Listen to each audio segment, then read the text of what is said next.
Trolling involves playing harmless pranks on friends using phones, computers, or social media.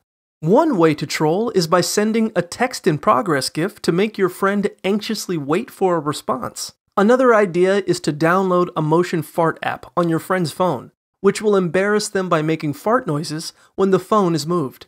Siri can be used to call your friend by a silly or complicated name on their phone. Taking a screenshot of your friend's home screen and changing the icons and wallpaper can make it appear frozen. Spamming your friends with random text or signing them up for cat facts can also be entertaining. Using a fake check-in app to make your friend jealous by checking in at their dream destinations, or tagging them in random photos can also be effective. Adding your friends to random Facebook groups with different opinions or tastes can fill their newsfeed with unexpected content. Leaving random messages on social media or hacking your friend's account to post goofy content can also be amusing.